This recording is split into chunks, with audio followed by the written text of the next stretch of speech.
우리 함께 찬양하도록 하십시다. 사랑하는 나의 아버지 노래하겠습니다.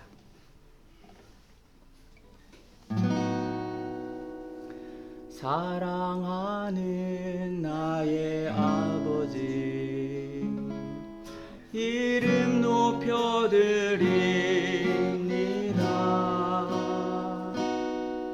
주의 나라 찬양 속에 임하시니 능력에 주께 찬송하네. 전능하신 하나님 찬양 언제나 동일하신 주 전능하신 하나님 찬양 영원히 다스리네.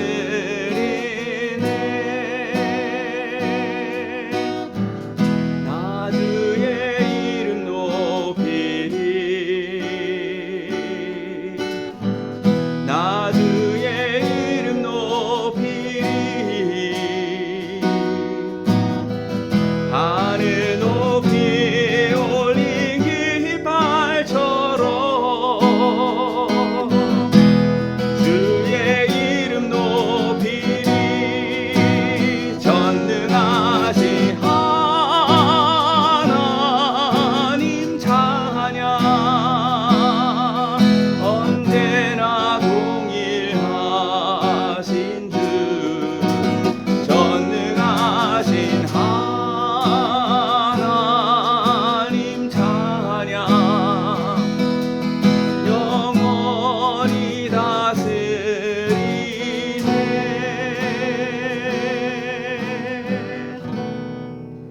아멘. 먼저 그 나라와 그 의를 구하라 함께 노래하겠습니다. 먼저 그 나라와 의를 구하라. 그 나라와 그 의를 그리하면 이 모든 것을 너희에게 더하시리라.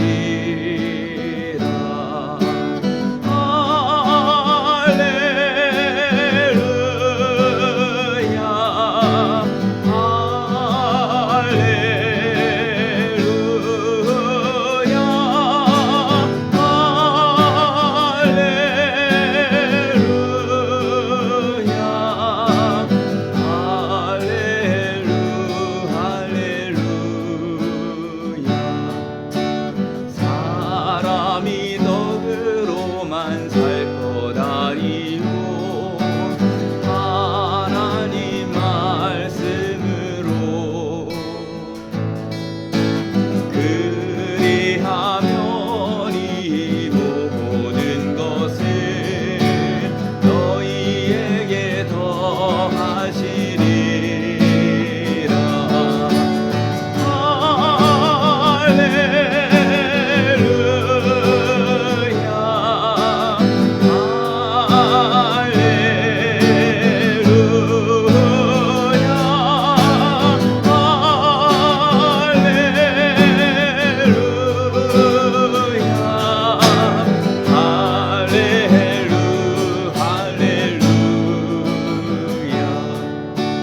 구하라 그리하면 주실 것이요 찾으라 찾을 것이요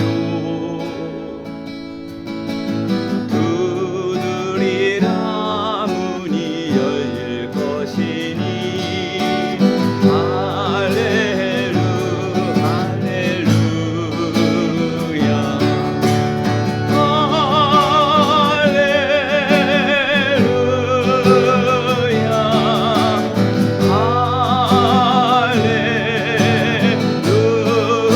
할렐루야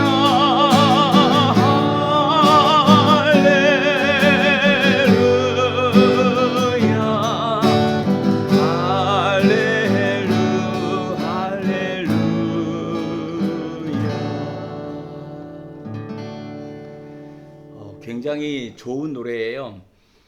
그 인생이라는 게 말이에요. 막 조바심이 날 때도 있고 이거 어떡하나 조마조마할 때도 있고 여러 가지가 있어요. 근데 하나님의 예정대로 되거든요. 주님이 뜻하신 바대로 돼요. 근데 거기 중요한 게 뭐냐면 인간이 자기 맘대로 하려고 하면 불안한 거라. 그러니까 믿어서 평안이 있을 거냐 아니면은 자기가 막 뭘 하려고 해서 막 불안 속에서 자기 삶을 갈 거냐. 그 사이에 있거든요. 그 인생이라는 게 다 보면은 믿느냐 안 믿느냐 그 사이에 이렇게 왔다 갔다 계속하면서 이렇게 진동이 있는 것 같은 느낌이에요. 그게 크면 진폭이 큰 거고, 요게 신앙이 성숙하면 줄어들어요. 막 줄어들면서 그게 이제 안정화되는 형태로 가거든요. 주님, 이게 믿는다는 건 뭐냐면 당신께서 하나님께서 나의 삶을 인도하신다는 것을 확실하게 아는 거예요.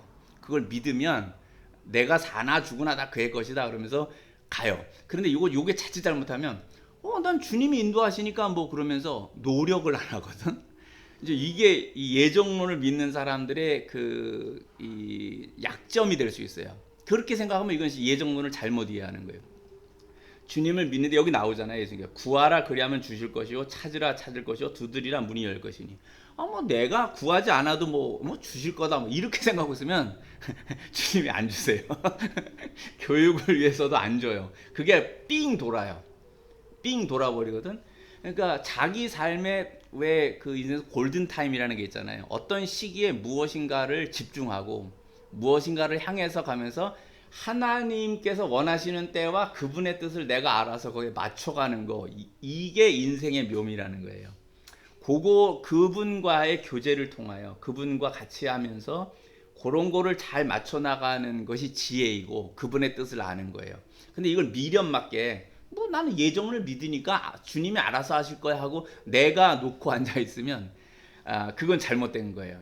진짜 신앙이 아니에요. 그래서 주님을 믿으면서 주님이 원하시는 시기에 우리의 어떤 것들이 최선을 다해서 발동되고 그렇게 될 때 주님은 그러한 마음을 보시는 거거든요. 굉장히 중요한 부분이에요. 그리고 먼저 그 나라와 그의 의를 구하라고 그랬잖아요. 그리하면 이 모든 것을 너에게 더하시리라 하세요. 이게 원리예요. 그분의 것을 최우선으로 해서 그걸 하면 나머지는 더하신다고 그랬어요. 그 인생이 어떤 때 내가 이렇게 했으니까 주님 줘야죠. 이게 아니에요. 그건 주님을 협박하고 있는 거지. 막 강요하고 있는 거잖아요. 주님이 적절한 때에 알아서 약속하신 대로 해주세요. 근데 그거를 믿고 기다리는 거, 이런 게 다 중요해요. 그래서 이제 저도 조금씩 나이를 먹다 보니까 지금에서야 하나님 말씀이 무슨 의미인지를 조금씩 깨달아 가지는 것 같아요. 그러니까 그거를 설교할 수가 있는 것 같고, 또 아직 그걸 모르는 사람들은 이런 설교를 들으면서 이제 어떤 그 경륜이 쌓이고 자기 인생에 요거를 이렇게 맞춰 나갈 줄 아는, 그럴 때 재밌죠.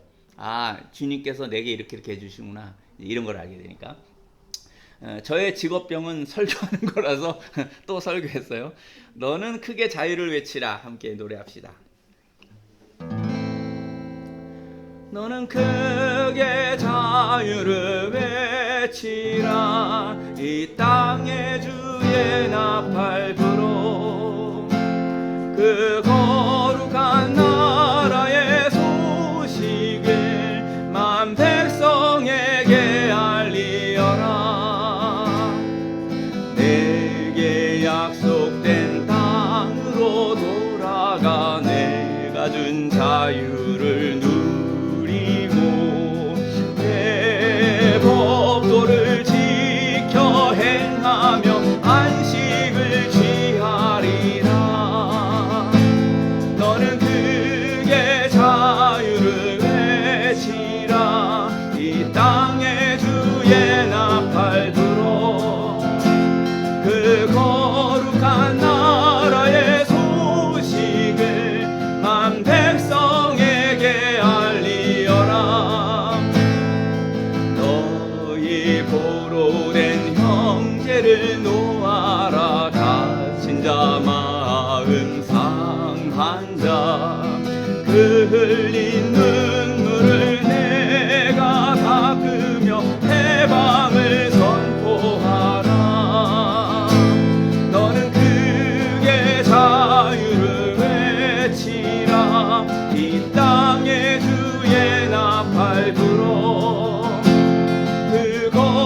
거룩한 나라의 소식을 만 백성에게 알리어라.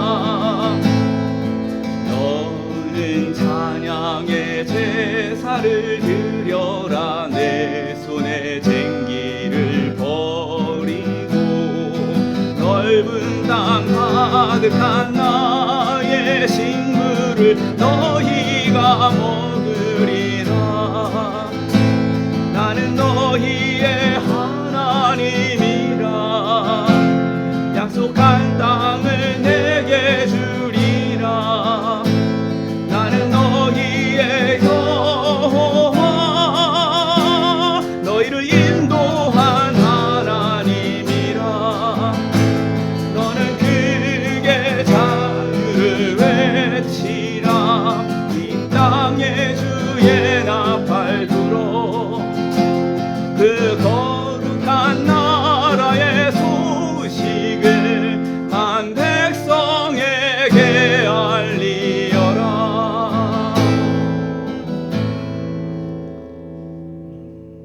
아멘.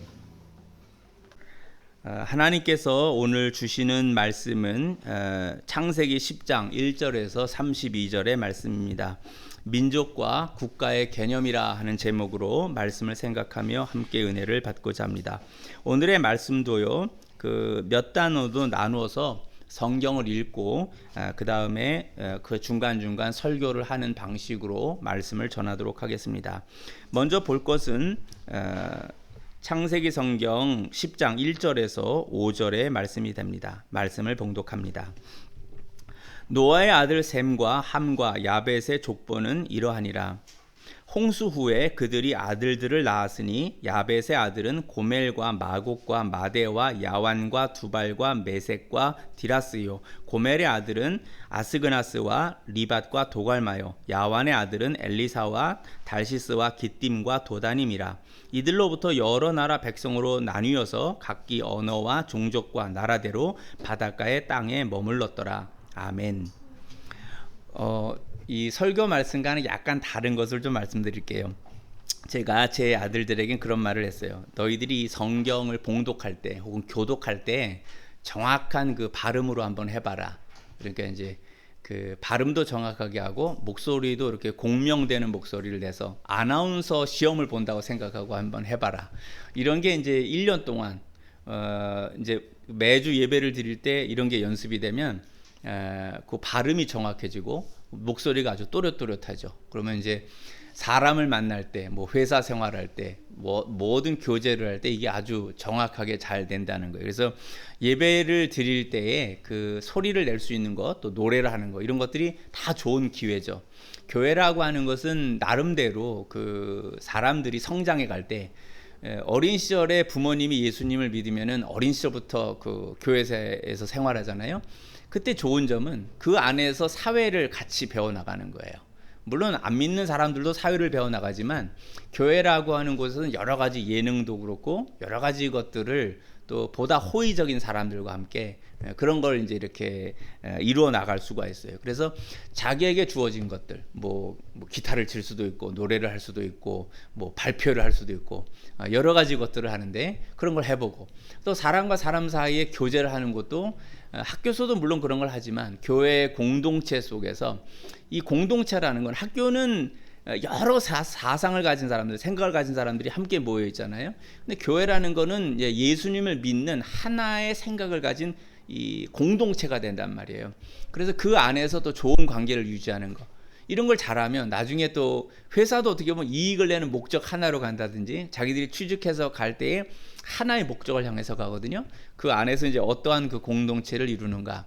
이런 것들을 또 교회 생활을 통하여서 이렇게 이제 알아갈 수가 있어요. 저는 제 스승이신 분에게 그 두 가지를 들었어요. 그러니까 저는 옛날에는 신앙생활이라는 것만 중시하면 된다라는 생각이 좀 있었거든요. 근데 목사님께서는 제 스승께서는 그런 말을 해주셨어요. 그러니까 사람이 예수를 믿는 두 가지를 하게 된다. 하나는 신앙생활, 자기 개인이 하나님을 믿는 것과 또 하나는 교회생활이다 그러셨어요. 그래서 신앙생활은 신앙이 하나님을 향하여 성장해 나가는 건데 이 교회 생활이라는 것도 여러 사람과 함께 어우러져서 생활을 하잖아요. 이 두 가지에서 이제 잘 성장해 가야 된다라는 거예요. 나 하나만 내가 예수를 잘 믿어서 뭐 신앙이 뭐 특출나고 뛰어나고 많은 걸 이렇게 알아서 하는 그 신앙생활도 있지만, 또 하나는 교회 생활을 통해서 이 두 가지가 조화를 이루면서 커나가야 된다.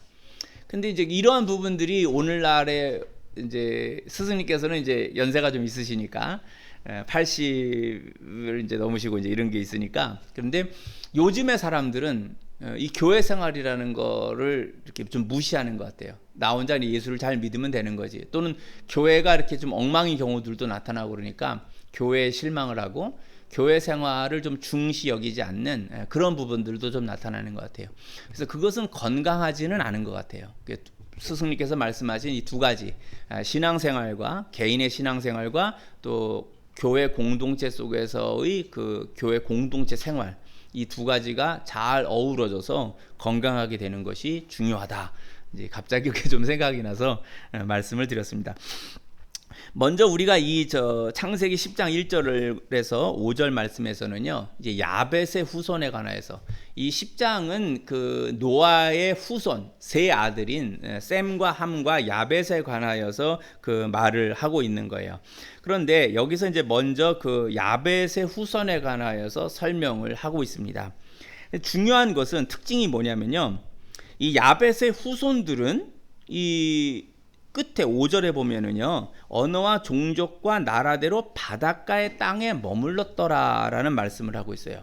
그러니까 주로 야벳의 후손들은 이 바닷가에 머물렀다라는 것을 알 수 있거든요. 이것이 중요한 그 포인트예요. 이 바닷가의 땅은요, 해양을 통하여서 교역을 할 수 있는 땅을 의미합니다. 노아가 예언하기를 야벳이 창대케 된다고 그랬어요. 야벳의 후손들은, 그 야벳의 민족들은 그 창대케 된다, 번영한다, 이런 거를 얘기를 하고 있는데, 그들이 그렇게 될 수 있는 이유가 뭔가, 이제 성경에서 보면 그들은 바닷가의 땅에 머물렀더라. 그리고 어떻게 보면 또 바다를 중시하는 그런 역사가 그 민족들에게서 나타났다, 이렇게 볼 수 있습니다. 야벳의 자손이 머문 바닷가는요, 지중해와 흑해로 추정이 됩니다. 지금 머릿속에 그려져요? 지중해가 어딘지 흑해가 어딘지. 이렇게 지중해가 있고, 유럽에 가면 이렇게 이탈리아, 그리스 뭐 이런 게 있고, 거기 주변에 있는 그 바다가 이제 그 지중해예요. 그리고 이스탄불이라고 하는 그 위로, 이렇게 지중해에서 이스탄불 위로 이렇게 동그랗게 또 바다가 있거든요. 그 좁은 보스포러스 해협으로 해서 이제 바닷물이 들어가는데, 거기를 흑해라고 그래요. 아마 그 바닷물이 검게 보이나 봐요. 그래서 이제 그 흑해라고 그러는데, 이 지중해와 흑해 주변에 처음에 이제 야벳의 자손들이 정착을 했던 것 같습니다. 이것을 성경에서 이렇게만 보고 나면은 그냥 뭐 별거 아닌 것 같잖아요. 이 바닷가의 땅에 머물렀더라가. 그런데 이것을 우리 2000년 역사, 2000년만 아니지, 이건 기원전까지 다 하니까 수천 년의 그런 그 역사를 통해서 이 말을 종합평가해서 보면 놀라운 게 나와요. 뭐냐면, 서양 역사에서 이 서양 문명의 요람은 지중해예요. 그러니까 서양 문명이 발달하고, 오늘날과 같이 지금은 서양 문명이 지배하는 세상이거든요. 문명도 서로 지배하는 게 있어요.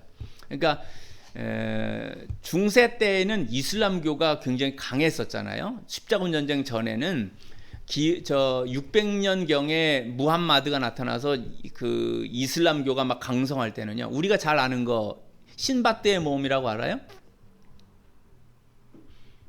신밧드의 몸, 알리바바와 40인의 도적인가, 이런 아라비안 나이트라고 하는 거, 그런 얘기들이 뭐냐면은 그게 다 그 이슬람 세력이 커졌을 때 나온 문학의 세계가 퍼져온 거예요.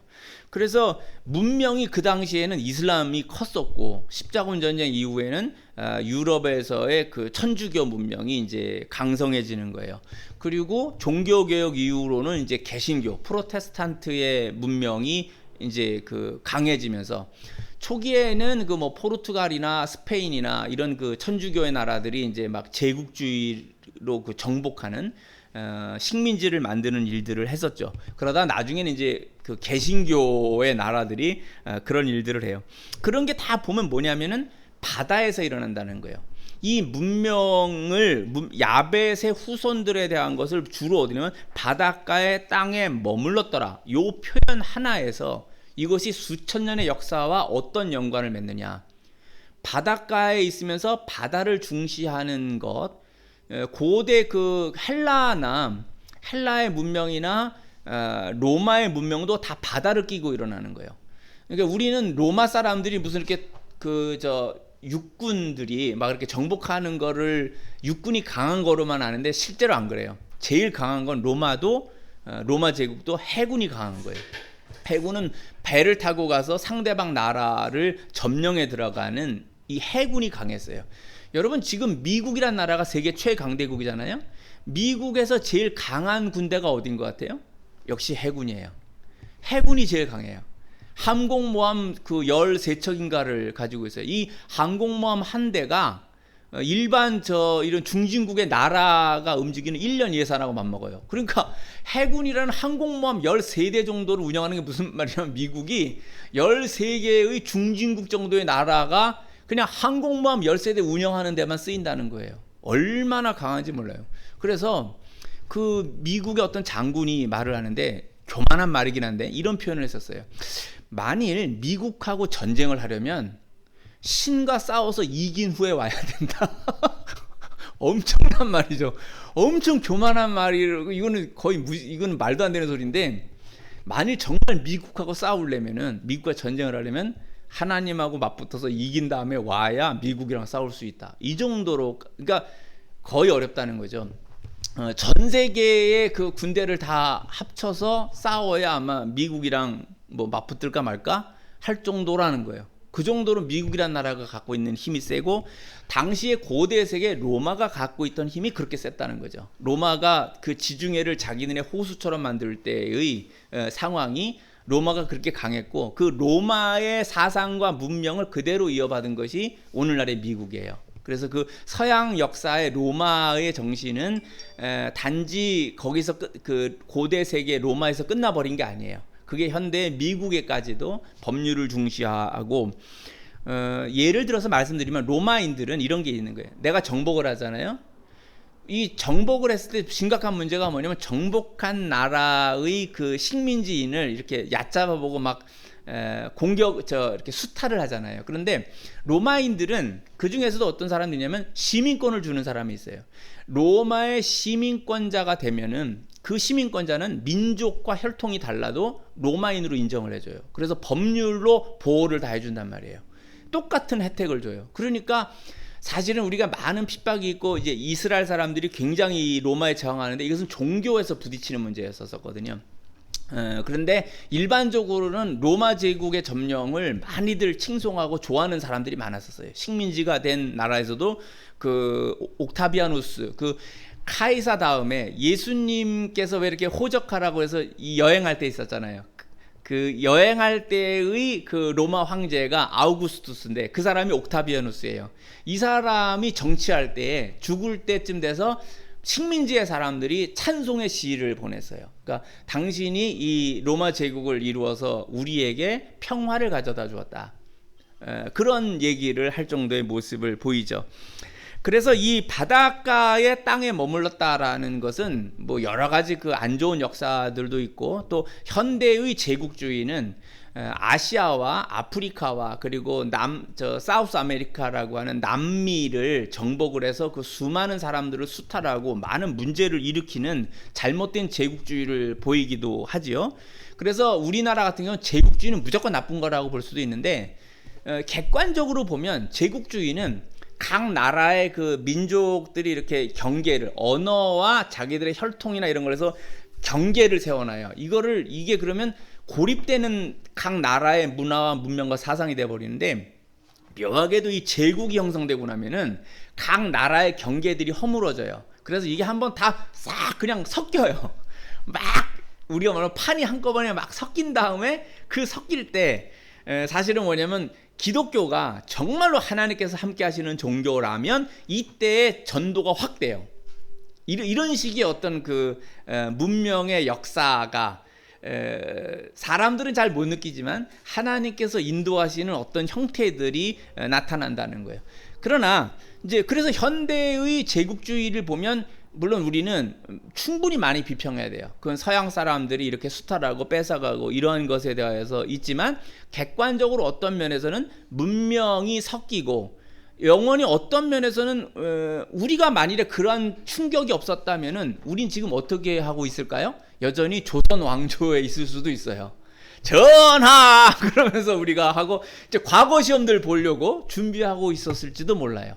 그러나 어떤 문명이 일어나고 그것이 제국이 되어서 나라들을 이 킹덤들이잖아요. 나라들을 정복해 올 때는 네이션들을 정복해 올 때는 이 엠파이어라는 제국이라는 것은 나라들을 흡수해 버리거나 하는 그런 강력한 힘을 가진 거예요. 그래서 그게 한번 휩쓸고 또 제국이라는 것이 영원히 지속되나? 그렇지 않아요. 이 제국이라는 것이 또 얼마가 지나고 나면 또 그 힘이 약해져서 각각 또 나라로 흩어져요. 그래서 객관적으로 역사를 보면은 제국이 되고 또 나라들로 흩어지고 나라들의 왕권들이 있다가 또 어떤 게 되면 또 쫙 함께 모이고 이런 것들로서 역사가 되어 왔다는 거죠. 그러한 것을 가장 그 활발하게 잘했던 부분이 바로 이 지중해 문명이었던 것 같아요. 바닷가에 있었던.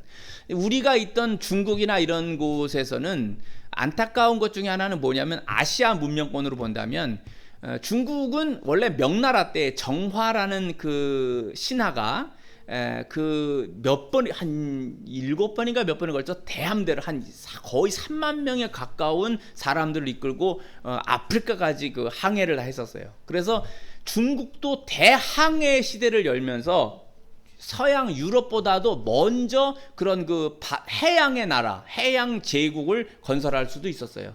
그런데 명나라는 이 천하라는 개념이 티엔샤라는 게 있는데 땅에서 해도 충분하다는 거예요. 중국 땅이 워낙 한 나라로서 크게 자기들이 한족들이 차지하게 되니까는 바다를 통해서 그거 할 필요 없다라는 것으로 정책을 잘못 세운 거죠. 그때부터 만약 명나라 정화의 대원정서부터 계속 갔다면 아마 유럽의 그 대항해 시대보다도 아시아가 그 계속해서 전 세계를 장악해가는 그런 문명사가 되었을 수도 있습니다. 그러나 성경 말씀에서 이 바닷가의 땅에 머물렀더라 하고 이 사람들은 지중해와 흑해를 중심으로 해서 이 활발한 교역을 했거든요. 이 교역을 통해서 여러 문명을 받아들이고 사상을 받아들이고 다신교가 됐죠. 근데 이 지중해 끝에 있는 나라는 아주 고집쟁이 나라 하나가 있는 거예요. 그게 유대인들이에요. 이들은 오직 유일한 여호와 하나님만을 믿는 것으로 이걸 헤브라이즘이라고 하는데 이들이 나중에는 바울을 통하여서 로마가 이루어 놓았던 그 제국 내에 이 기독교가 전파됩니다. 이제 뭐 하여튼 그런 게 있는데 이러한 그 역사들은 야벳의 족속이 야벳의 그 족속들이 바닷가의 땅에 머물렀더라. 이 성경에 표현된 이 하나가 이게 심상치 않은 것이라고 성경을 읽으셔야 된다는 거예요. 이것을 수천 년 역사에서 그 야벳의 후손들이 오늘날에까지 어떠한 것을 이루어 왔느냐라는 걸 봐야 된다는 거예요. 그리고 우리 이 아시아에 있는 민족도 우리 한국도 삼면이 바다잖아요. 이 삼면이 바다인 나라가 잘된 나라가 어디예요? 이탈리아예요. 그게 로마가 삼면이 우리랑 같은, 그리고 위도상도 비슷해요. 그러니까 로마가 그런 대제국을 이루었다면 우리 조선 민족도 한국인들도 이거 한번 이룰 수 있는 꿈꿀 수 있다는 거지.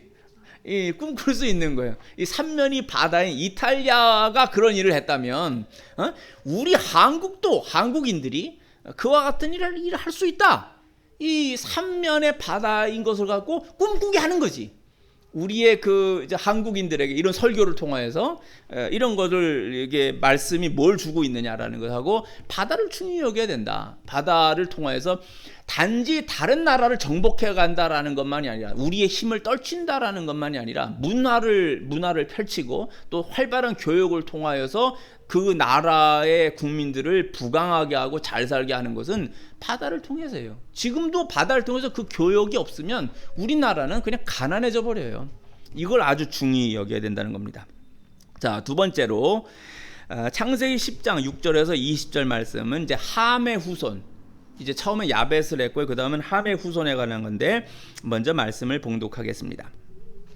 함의 아들은 구스와 미스라임과 붓과 가나안이요, 구스의 아들은 스바와 하윌라와 삽다와 라마와 삽드가요, 라마의 아들은 스바와 드단이며, 구스가 또 니므롯을 낳았으니 그는 세상의 첫 용사라.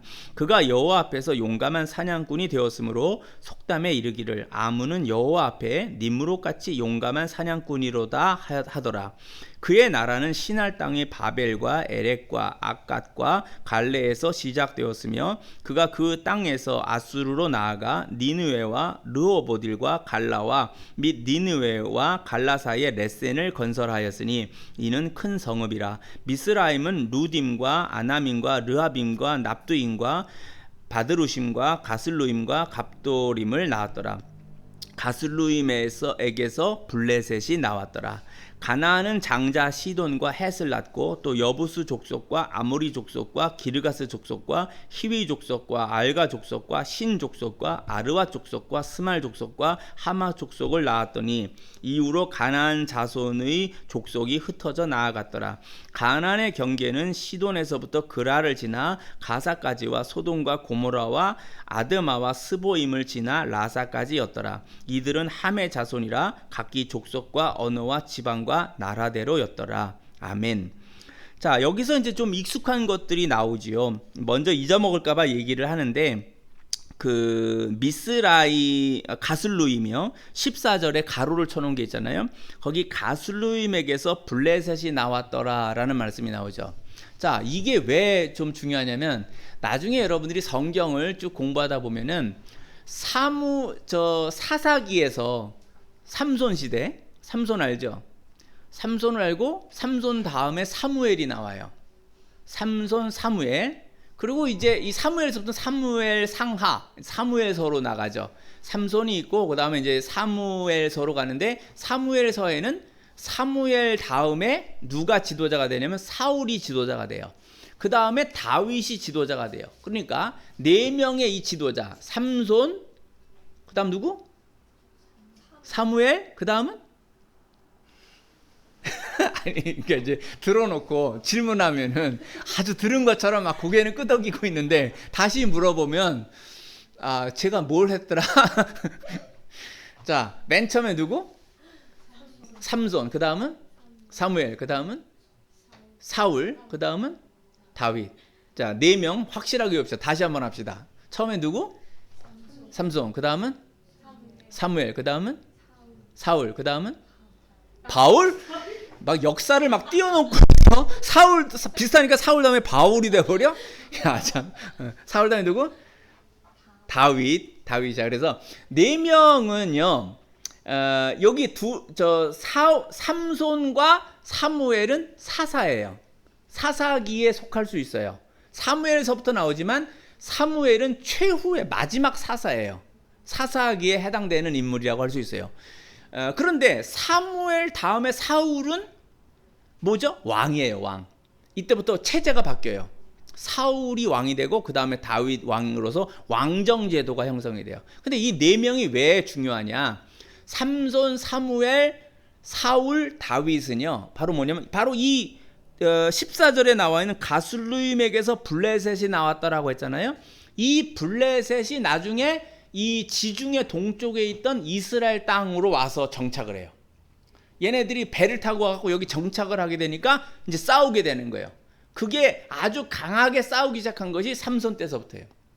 그런데 블레셋이 얼마나 강한지, 삼손이 그 엄청난 힘을 갖고도 블레셋을 다 어떻게 못하는 거죠. 나중엔 이 머리카락이 잘려가지고 눈이 뽑히고 잡혀가서 노예가 되잖아요. 그때 삼손이 마지막으로 회개를 하면서 주님 제게 힘을 돌려주세요. 마지막으로 이 원수를 갚겠나이다. 그러니까 여호와께서 힘을 주시잖아요. 그러니까 그 다곤 신전에 있는 2 기둥을 그냥 무너뜨려 가지고 그 한꺼번에 그들을 그 많이 죽이는 그런 일을 하죠. 이게 삼손이 블레셋과의 싸움이에요. 그런데 이 블레셋이 엄청난 힘을 갖고 있어서 이스라엘이 당시에 이제 산지 쪽에 살고 이들은 평야지대 좋은 데 사는 거죠. 그러니까 이게 항상 거의 반식민지 형태처럼 있었어요. 그래서 이 블레셋 사람들이 벌써 삼손 때서부터 거의 원수가 되는데, 그 다음은 정반대의 사람이 나타나죠. 사무엘은 이거는 그런 괴력 있는 사람이 아니에요. 그런데 이 이스라엘 사람들을 어디로 이끌어요? 기도하자는 거예요. 여호와께 기도하여서 이들을 물리치자라고 해서 미스바의 대회개 운동도 일으키고 아주 이 영적인 지도자예요. 그런데도 블레셋이 얼마나 강한지 이게 제대로 완전히 물리쳐지지가 않아요. 그래서 어떤 균형 상태만 사무엘 때도 이루고 있는 거예요. 그러니까 이스라엘 백성들이 어떻게 했냐면 사무엘에게 와서 우리가 하나님을 왕으로 하는 이 상태가 되니까 이게 좀 제대로 중앙 집권이 안 됩니다. 왕을 좀 우리가 있어야 되겠습니다. 인간 왕을 중심으로 해서 한번 강력한 힘을 좀 내야 되겠습니다 하고 왕을 요구를 해요. 그래서 세워지는 게 사울 왕이에요. 이때부터는 임시 지도자가 아니라 이제 인간 왕 제도가 형성이 되죠. 사울 왕에게 중요한 것도 뭐냐면 이 사람이 왕으로서 자기의 그 명분을 다하려면 블레셋을 물리쳐야 되는 거예요. 블레셋과의 싸움이 사울 왕에게도 평생의 이 사명이에요. 그럼 나중에 어떻게 됐어요? 사울이 블레셋 족속과 길보아 산에서 싸우다가 전사하는 거예요. 그러니까 블레셋의 두려움 때문에 이스라엘이 왕을 요구하고 사울이 왕이 됐는데 이 사람의 마지막도 뭐냐면 블레셋과의 싸움에서의 전사예요. 이렇게 블레셋이 강해요. 다윗에 와서야 비로소 블레셋을 정복을 해요. 다윗 왕이. 그러니까 다윗 왕이 위대하게 보는 이유가 뭐냐면 그렇게 어렵던 이 블레셋 사람들을 다윗 왕이 정복을 해버린다는 거죠. 그리고 반대로 식민지로 만들어버렸다는 거예요. 조공을 바쳐요. 블레셋의 나라가 다윗의 나라에게. 그래서 다윗은 조공을 받기 때문에 제국을 이루었다. 그냥 나라 왕 정도가 아니라 황제라 불릴 만큼의 나라를 이루었다 할 수 있는 거예요. 그러니까 우리가 이 창세기 10장이지만 이게 창세기 10장 14절에서 이 말을 그냥 가슬룸에서 블레셋이 나왔더라 하나를 보는 게 아니라 이거를 성경의 역사를 알면은 이렇게 요 말을 깊이 볼 수 있는 거예요. 아, 여기서부터 블레셋이 시작이 되어가지고 이스라엘 역사와 이렇게 쿵쿵쿵 부딪히는구나. 이 함의 족속들은 주로 부딪혀요. 이 함의 후손은 함의 자손 중에서 가나안이 있었잖아요. 이 가나안 족속들이 뭐예요? 이들이 나중에 이스라엘 땅에 먼저 살고 있던 사람들이잖아요. 가나안 땅에 살고 있는 사람이 이 가나안 족속들이란 말이에요. 아브라함이 여기에서 살 때에 이 가나안 족속에서 며느리 못 구한다 그랬죠. 이 절대로 여기서 이 며느리를 구했다가는 하나님을 믿는 신앙을 유지할 수 없겠다고 본 거예요. 그래서 이 아브라함은 처음 하나님으로부터 부르심을 받아서 그 신앙을 유지해야 할 사명이 있는 사람이거든요. 그래서 자기 자식들에게 정확하게 그 신앙을 가르치고 해야 되는데 이게 아브라함이 가나안 땅에 살면서 보니까 이 여자들 가운데서 며느리를 삼았다가 이건 난리가 나게 생겼거든.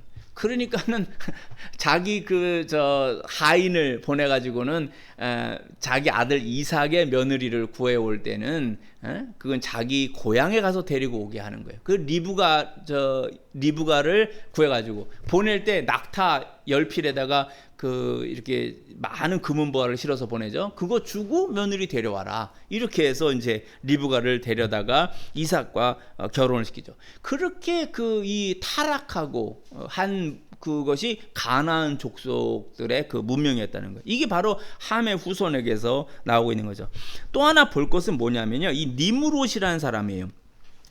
그러니까 8절에서 구스가 니므롯을 낳았으니 그는 세상의 첫 용사라 그랬잖아요.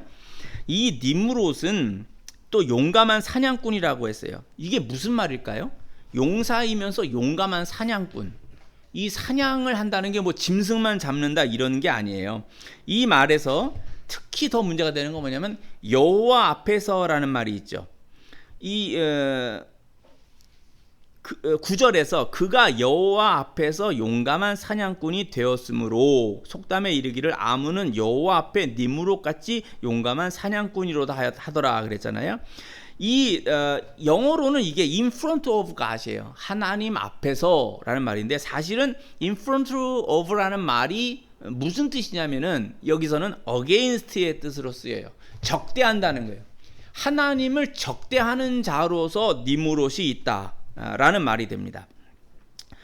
그래서 이 니므롯은 하나님을 적대하는 자로서 용사이고 그리고 용감한 사냥꾼이다라고 할 때는 사람들을 침략하여서 정복하고 잡는 식민지로 만드는 일종의 제국주의적인 모습이 있는 그러한 그것을 설명하는 거예요.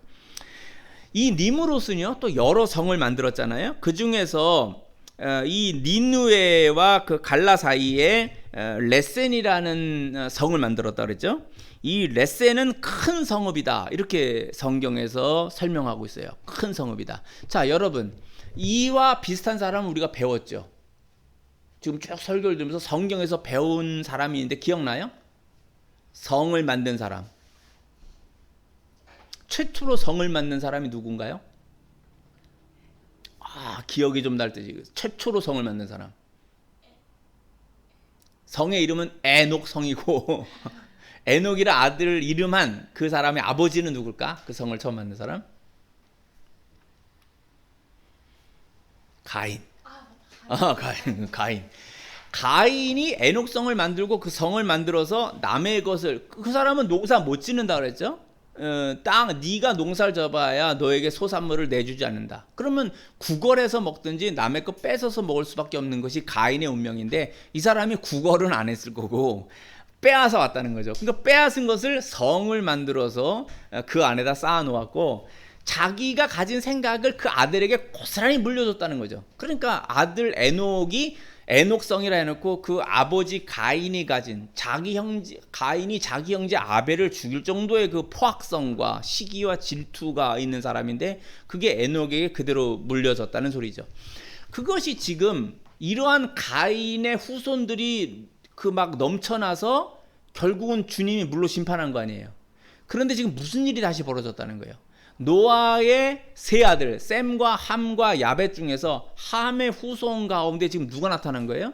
가인 같은 사람이 나타난 거예요. 그게 니므롯이에요. 그리고 니므롯이 가인이 했던 것과 똑같이 지금 레센이라고 하는 큰 성을 만들었다는 거죠.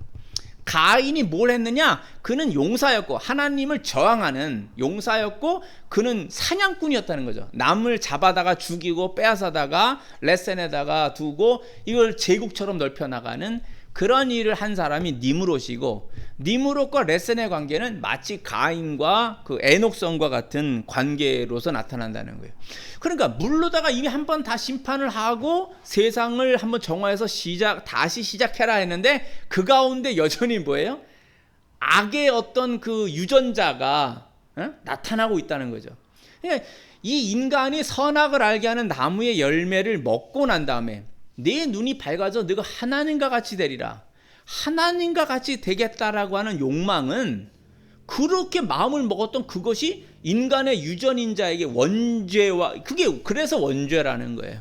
아우구스티누스가 나중에 이 성경을 다 보면서 연구했을 때, 인간은 이 죄라는 걸 어떻게 인간 스스로가 할 수 있는 게 아니구나. 만일 죄를 없애려면 인류를 다 죽이는 수밖에 없다. 인류를 죽이지 않고서는 죄가 어떻게 해결되는 문제가 아니구나 라는 것을 깨닫는 거죠. 다윗도 시편 51편에선가 모친이 나를 죄악 중에 잉태하였으며 라는 말을 합니다. 그가 이 표현을 언제 하는 건가요? 왜 이런 표현을 하는 거예요? 자기가 그렇게 하나님을 믿던 사람이 어느 날 목욕하던 여자 밧세바가 목욕하는 걸 보고는 그냥 넘어가 버려요. 그냥 넘어가서 완전히 그냥 타락을 해버립니다. 그리고 회개를 할 때, 선지자 나단의 외침을 듣고 회개를 할 때, 그가 나라는 인간이 뭐냐, 다윗이 자기를 보니까 나는 태어날 때부터 죄인이구나 라는 거예요. 모친이 나를 죄악 중에 잉태하였으며 라는 표현은 나는 근본이 이게 아주 죄인인 놈이구나, 이것을 표현하는 거예요.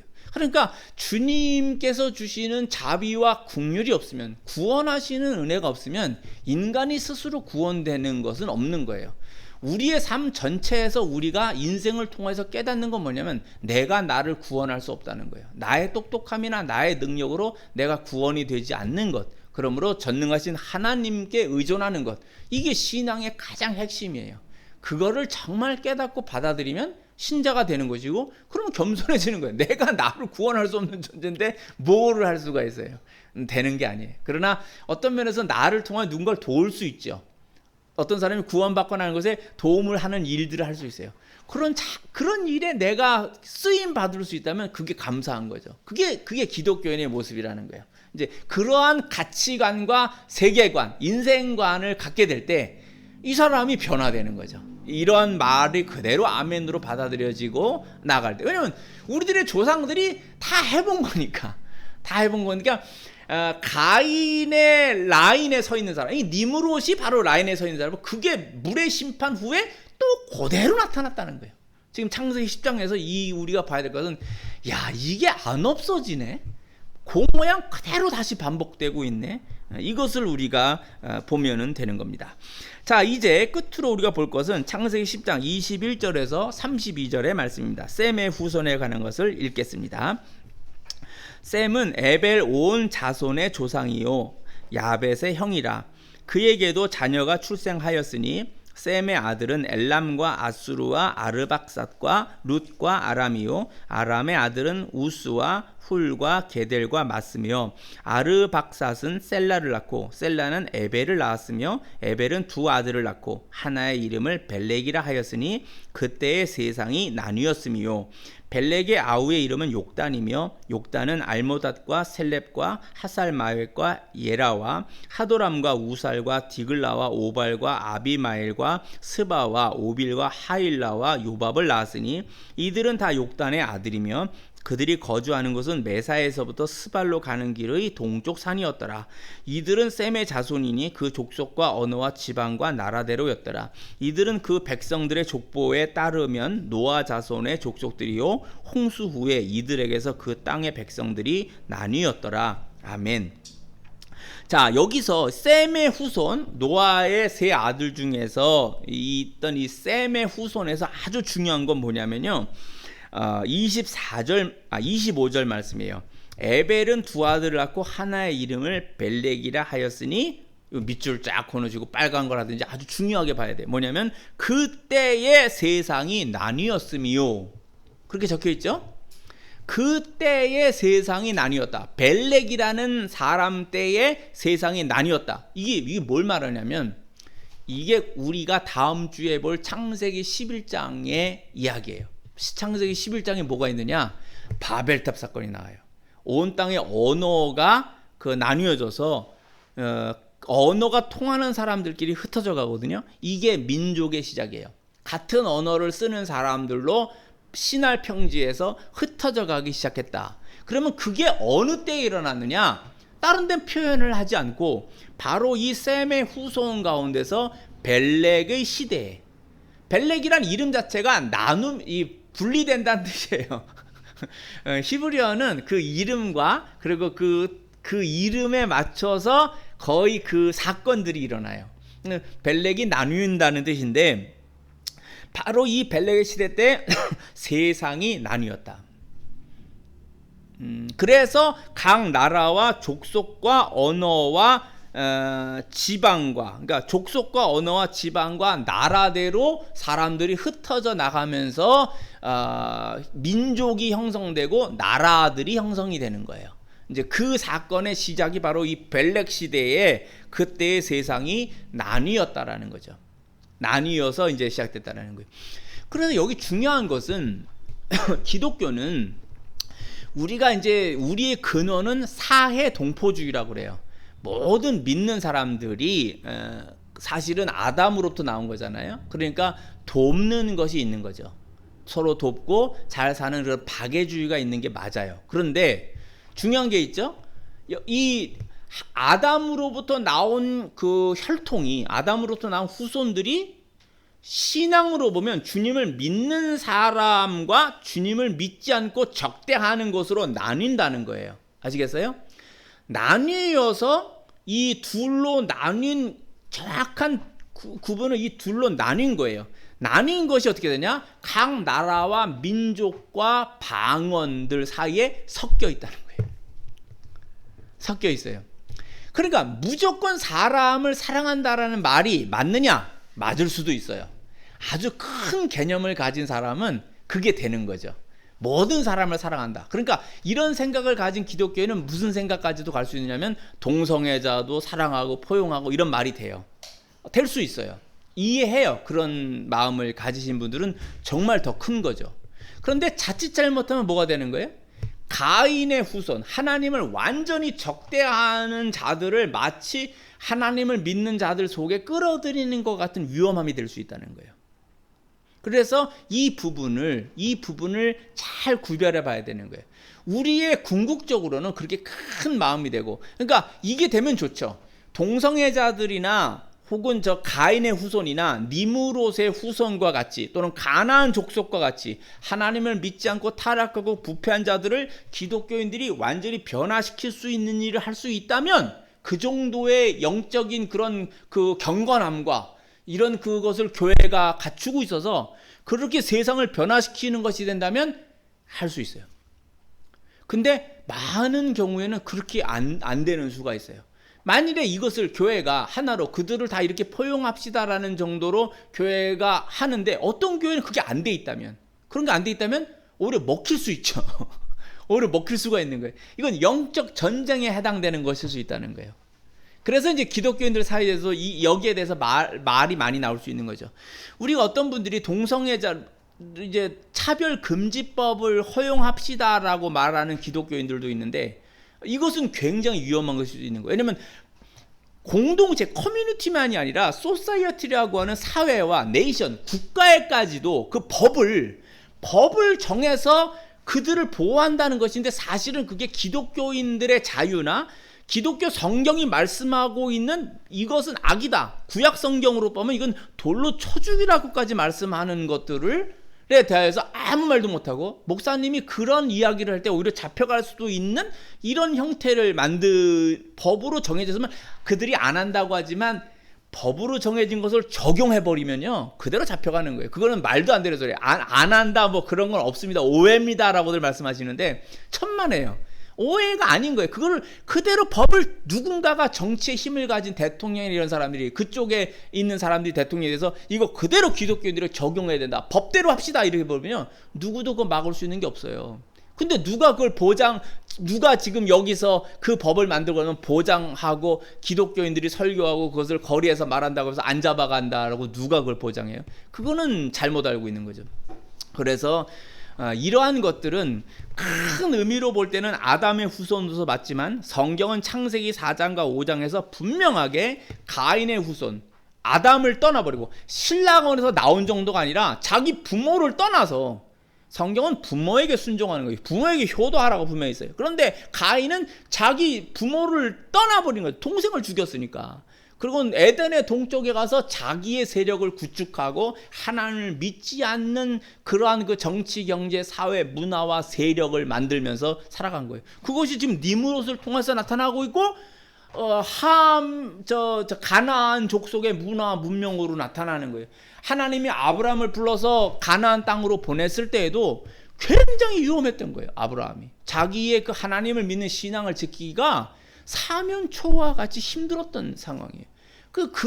그런 가운데서 하나님은 마치 광야에 내몰듯이 아브라함을 내 던져 놓으시고, 거기서 아주 자기 아들을 번제로 바칠 수 있을 만한 강한 신앙의 사람으로 성장시켜 놓는 거예요. 그 목숨을, 생명을 다하는 신앙이 없는 한은 하나님을 믿는 신앙을 이룰 수가 없고, 그 신앙이 없다면 사실은 영생을 얻을 만한 자격이 있다고 말할 수가 없는 거예요. 하나님이 예정하셨다라고 하는 것은, 예정하셨으니까 나는 그냥 널널하게 있어도 가는 거겠지. 천만에. 예정하셨다는 그 예정에 맞춰서 자기 생명을 다하여 주님을 믿는 신앙으로까지 자라나는 거란 말이에요. 바울이 그걸 말하는 거예요. 표대를 향해서 나가라. 내가 이미 잡았지만 잡은 것으로 여기지 않는다. 난 표대를 향하여서 잡은 줄로 여기지 아니하고 내가 나아간다. 이게 신앙인의 태도라는 거예요. 하나님이 다 알아서 해주세요. 근데 어떠한 태도로 우리가 갈 때 주님이 해주신다는 거예요? 구하라는 거예요. 찾으라는 거예요. 두드리라는 거예요. 이 원하는 것이 나쁜 것이 아니고, 이 원하는 것이 내가 하나님의 영광을 위해서 정말 필요하고 내 인생에 정말 필요로 한 거라면 목숨 걸고 하라. 그 일에 매진하라. 중국말로는 제가 제 아들들에게 빈민더 수엣이라고는 죽어라고 공부해라. 목숨을 걸고 공부해라. 해야 된다는 거지.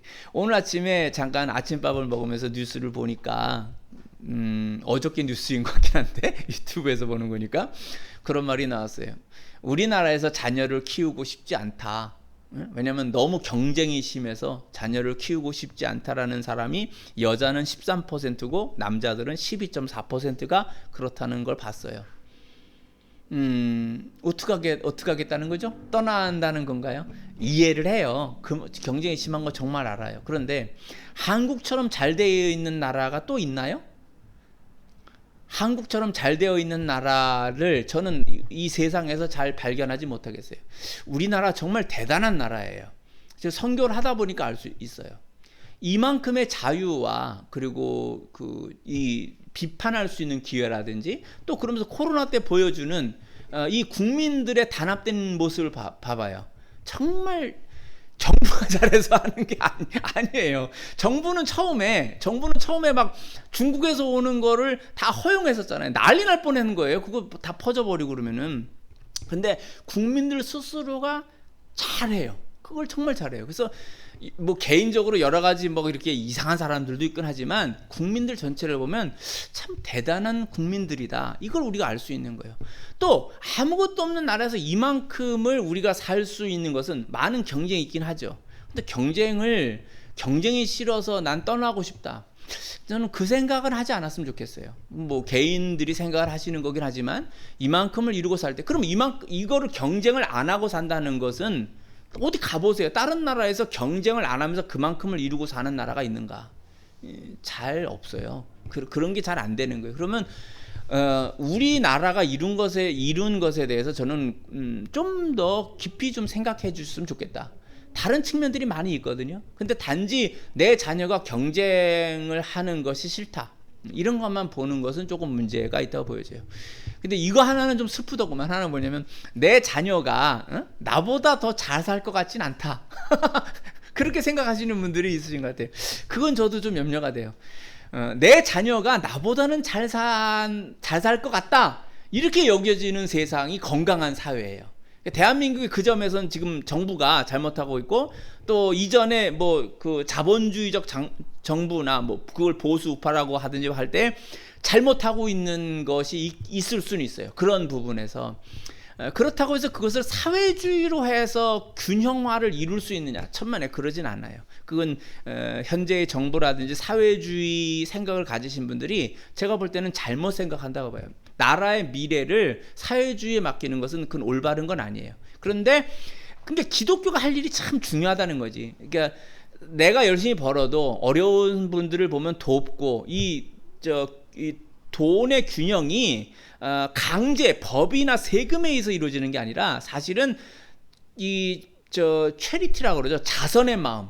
이 부자들이 이렇게 오히려 자선을 해서 그 아주 아름다운 마음속에 균형이 맞춰지는 거, 그게 종교가 해줄 일이거든요. 종교가 사람들의 마음을 녹이고 그들이 탐욕에 빠지지 않고 벌어도 그것을 다시 어려운 사람들에게 돕고, 이게 자연스럽게 이루어지는 사회가 될 때 그게 아름다운 사회고 건강한 사회예요. 근데 이걸 사회주의는 정부가 강력한 힘을 해서 강제로 법으로 세금을 걷어가지고 나눠주어서 그걸 이룬다라고들 말씀하시는데, 우리 작은 아들이 그 얘기도 했어요. 점점 어떤 공정함에 대한 건 얘기가 되어지긴 하는 것 같은데 정의 없는 사회가 되어가는 것 같습니다. 비정해지는 것 같습니다. 그 말이 맞아요. 그러니까 법을 많이 얘기하면요, 사람과 사람 사이에 온정이 없어져요.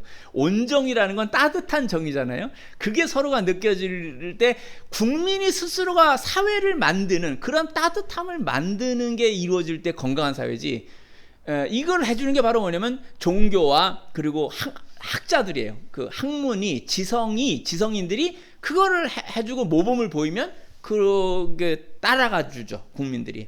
근데 이걸 법으로, 사회주의에서는 법으로 해서 강제로 하고 한다면 부자들은 뜯기는 느낌이 들고 빼앗기는 느낌이 들고, 가난한 자들이 만약 그걸 받으면 나는 이걸 계속 받게 될 거야 라는 것 때문에 의타심이 생겨버려요. 그럴 때 사회는 건강하지 않아요, 사실은요. 가장 중요한 것은 그 각각의 개인들이 자기 삶은 자기가 책임진다라는 책임의식이 있어야 돼요. 부자든 가난하든 이 책임의식을 갖고 어떡하든지 살겠다, 열심히 살겠다, 성실하게 살겠다. 국가는 일자리를 만들어서 그 열심히 살겠다라고 하는 국민들이 살게 하는 것. 게으른 놈은 이렇게 말하면 여러분이 어떻게 생각하십니까? 성경이 말씀한 거예요. 게으른 자는 먹지도 말라고 그랬거든. 그걸 깨닫게 하고 변화시키는 일을 하지만 끝까지 지가 난 게을러서 있겠다 그러면 넌 굶어 죽어라. 이거밖에 없어요. 굶어 죽어라. 이렇게 되는 거죠. 그래서 이제 말이 좀 있는데 결론을 맺겠습니다. 그때의 세상이 나뉘었음이요라는 말, 이 벨렉의 시대 때, 이건 우리가 다음 주에 할 창세기 11장의 바벨탑 사건과 연결이 되죠. 그래서 지금요 여러분이 이 설교 말씀을 듣고 야벳의 족속에서 나타난 특징, 함의 족속에서 나타난 특징, 그리고 셈의 족속에서 나타난 특징을 제가 성경 구절에서 중요한 부분들을 밑줄을 긋고 그 포인트들을, 핵심을 말씀드렸어요. 이걸 잊지 마시라는 거예요. 성경을 공부하거나 설교를 들었을 때 이 성경 창세기 10장은 뭘 말하고 있는 것이다라는 게 이렇게 한눈에 확 들어오게 되어야 한다는 거죠. 그래서 그 말씀을 이제 기억하고 있으면 그것이 나의 삶에 적용이 되어져요. 그리고 생각하게 하고 이제 이런 모습들을 여러분이 갖고 살아갈 수 있기를 바랍니다. 그 뭐 결론으로 말씀을 드려야 되나? 그래서 셈의 세 아들이 그렇게 노아의 방주에서 살리심을 받고 나왔지만 그들은 또 역시 그 속에 어떤 그 원죄의 어떤 것들이 숨어 있었고 그런 것들이 또 세상 속에서 만연해 가고 있었다라는 것이죠. 그리고 우리의 구원이라고 하는 것은 역시 하나님께서 우리를 구원하신다라고 하는 것을 잘 기억하시고, 또 문명과 어떤 역사의 강대함 이런 걸 나타내는 건 아까 그 바닷가라고 하는 것이라든지 이런 것들을 우리가 잘 보고 각 나라가 성경을 배웠을 때 우리가 이 다음에 이 우리들의 나라가 각각의 나라들이 무엇을 중심으로 할 때 번영할 수 있겠는가, 이런 걸 기독교인으로서 목사들이 가르쳐주면 또 여러분들 같이 젊은 사람들이 배우고 그것이 어른이 되어서 여러분들이 혹시 지도자가 나오면 그들이 그걸 적용하는 거죠. 아, 내가 어렸을 때 성경 이런 걸 배웠어, 이런 걸 중시해야 돼. 여러분 가운데 혹시 알아요? 대통령이 나오거나 이 다음에 총리가 되거나 이런 사람들이 나온다면 이제 시행하는 거예요. 그런 걸 무엇이 중요한 것이다라는 걸 시행할 수가 있죠. 많은 목사님들이 오늘 이렇게 가르치시고 오늘날 이렇게 가르치시고 많은 젊은이들이 이걸 배우고 성경 말씀을 통하여서 자기의 국가와 민족이 어떻게 하면 번영한다든지 또는 전 세계가 어디로 나가야 된다든지 이런 생각을 분명하게 배우는 것이 중요한 것입니다. 하나님 말씀을 우리가 분명히 알고 나아갈 수 있는 저와 여러분이 될 수 있기를 예수님 이름으로 축원합니다.